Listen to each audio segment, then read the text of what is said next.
All right, good early afternoon, persons of quality, and here is the lecture on the Pit and the Pendulum, at least the starting pieces that I think are going to be relevant for us to talk about. Now, you were assigned to read this, and certainly I'm presuming you went through and looked at your material and made sure that you had a real good idea of what was happening in the story. And as somebody in my second period today said, it's a lot of reading. It's a lot of detail. There's a lot going on. Yeah, that's the difference between American Romanticist literature and the literature of the Puritans. There's a lot going on. There's a heavy amount of description.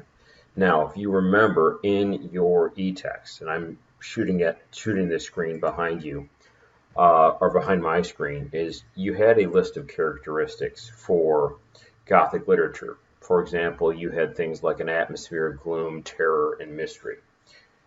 So you've got to find 4 or 5 examples, although probably 3 would work, of how Poe creates that atmosphere of gloom, terror, and mystery in the Pit and the Pendulum.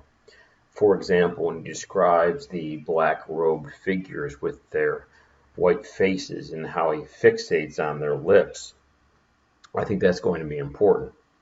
He talks about elements of the uncanny, and there's a German word there, unheimlich.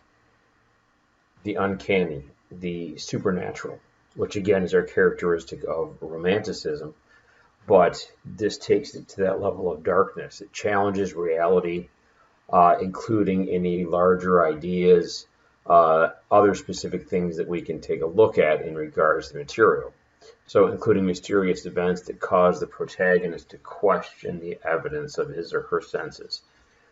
What I like about Poe and that definition of singular effect, which I made sure I had as well here in my notes, the singular effect contributes to how we read it and how we're impacted. So when it says including the mystery events that cause the protagonist to question the evidence of his or her senses, that means we've got sense of sound, or very specifically the lack of it. You have sight, and in the Pit and the Pendulum, the fact that the narrator doesn't have sight. It's in the dark for a lot of time, or there's flashes of perception. I think that's incredibly important. It says here the building may be associated with past violence and contain hidden doors. We see that at the end of the Pit and the Pendulum when the narrator sees the light underneath the door, and right when he's about to fall in the pit, the door opens, it's flooded with light, and a hand reaches out and grabs him. So I think that's important. The past violence is set during the Spanish Inquisition, so just by offering that kind of a statement, we get a pretty good idea of how this is working.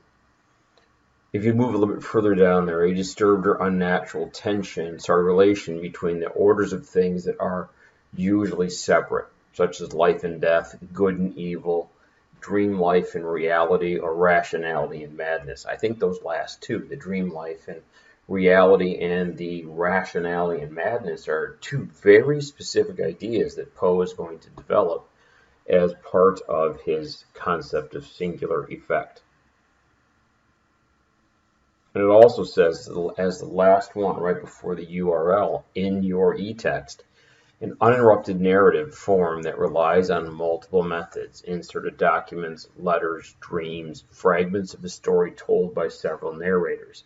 Now, while the Pit and the Pendulum doesn't have more than one narrator, I see this characteristic echoed in the fact that we're jumping. So he passes out right as he's having a traumatic experience, and then jumps to another piece, and there's a new horror, there's a new idea as he is experiencing all of these particular details. And I really think that's kind of a significant idea as we go through this. Now, in order to be sort of at least trying to keep you engaged in what's going on, over this shoulder, I'm pointing at it right now, is the picture of a church in downtown Detroit. It might be in your best interest to know particularly what that church is. Might also not hurt you to recognize the vinyl album I have directly underneath it, although you can only see certain pieces of it. So as we look at these details, and as we move through these different elements, I think this is probably going to make sense. Now, right at the beginning of your work is the idea here. There's an epigraph.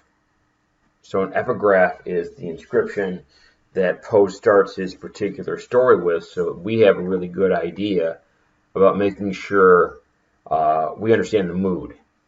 So, impia tortorum longas hic turba furores, sanguinis inaqui non satiata aluti. Now, my Latin is not as good as it used to be, or actually this is more, I'm sorry, Italian.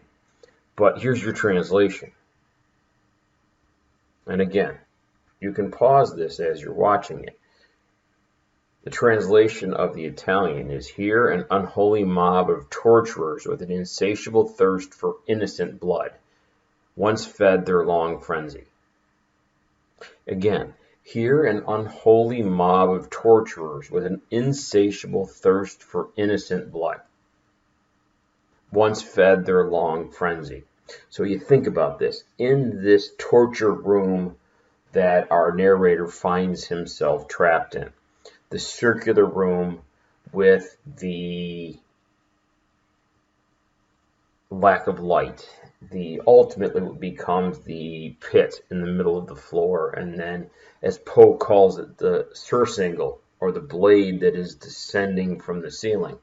This idea of no escape, this idea of eternal torture becomes very significant. The work goes on a little bit further in the translation, and it says, now our homeland is safe, the funeral cave destroyed, and life and health appear where dreadful death once was. Now our homeland is safe, the funeral cave destroyed, and life and health appear where dreadful death once was. Don't know if the second part of that quote is really as significant as the others, but again, it's an interesting idea. Here an unholy mob of torturers with an insatiable thirst for innocent blood. Again, that idea of innocent blood really stands out for me as a concept for when we're talking about all of this. So again, I think this is going to matter. So you have your characteristics of Gothic lit. You've got your definition or the translation of the epigraph, which certainly is giving me a sense of tone. And then you have the use of color, the use of character presentation, and all these things in the tale itself. So if I go to the actual, no, I don't want to go there yet, but I want to give you some more context for what to look for and what's valuable about Pit and the Pendulum. So I gave you the characteristics of Gothic literature. I want to be a bit more specific in this presentation of Gothic fiction. So Gothic fiction, as a definition, is characterized by a preoccupation with death, mystery, decay, madness, and terror. You think about Gothic literature and you kind of think, why is it so dark and morbid? Well, this is a group of people that for the first time began to deal with how the imagination is broken by these concepts of death, sort of stalled, led astray, corrupted, if you will. I like that word, broken, by what death does to our understanding. Since most of our literature is going to deal with some sort of a response to death, this makes sense. So Gothic writers strove to stir the reader's emotions, their imagination, but they wanted to do it with a feeling of the sublime or a feeling of horror. Probably would be good for you at this point to look up a definition of the sublime, S-U-B-L-I-M-E. Probably worth your time. We know that the Gothic tradition began in England around 1764 when Horace Walpole published his novel, The Castle of Otranto. Part of this is to give you a little bit of chance for bonus, but The Castle of Otranto significantly influenced Mary Shelley in writing Frankenstein. So I think that's important. And it's important because it concerns specific elements of Romanticism, which you have your list, such as a love of nature, a reverence for beauty in general, and a rejection of science. We see these rejections of science in poems like The Raven and poems like Annabel Lee by Edgar Allan Poe. But there isn't a whole lot of romanticism in The Pit and the Pendulum. So if there's not, what does that mean? It means the story's power is it has to be somewhere else. So if it's somewhere else, it's in its ability to create horror through sort of the situation the protagonist finds himself in. The fact that he's fated to die, and it's just a matter of simply watching him come to grips with what those ideas mean. And I think that's important. So this Gothic concept of the sublime, sublime, refers to this psychological state, our brain, emotional state of beauty and perfection the narrator describes as the pendulum is descending within inches of his chest. So he becomes incredibly focused on the intellectual as that terror takes over him. So while Gothic literature originated in Europe, American writers of the 19th century, or Edgar Allan Poe, for example, and people like Washington Irving, Devil and Tom Walker, Nathaniel Hawthorne in Scarlet Letter, and even authors like Henry Wadsworth Longfellow, and we'll get to him later, incorporate many of these elements into their writing. So I think a lot of that stuff's going to matter. Now, some key terms.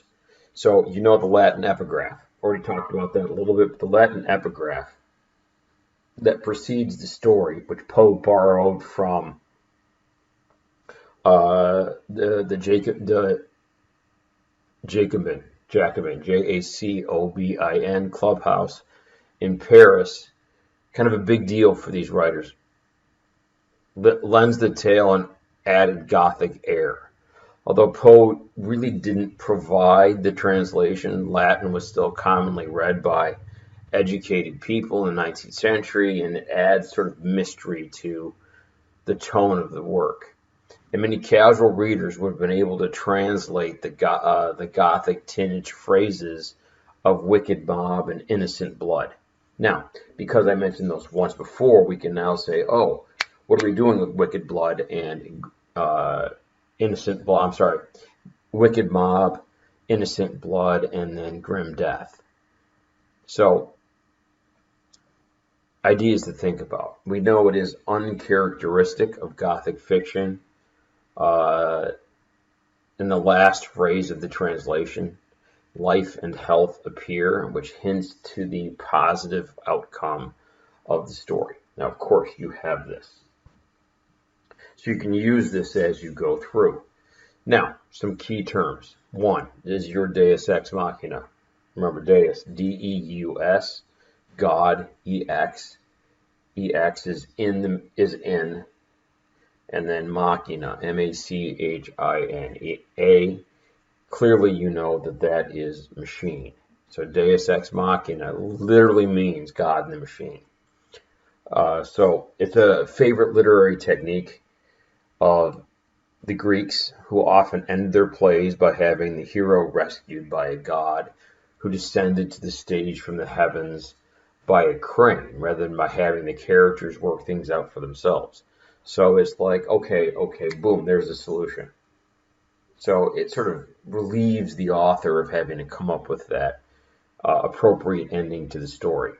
So if you look at more modern literature, for example, the Deus Ex Machina refers to plots that are solved by a previously unidentified outside force.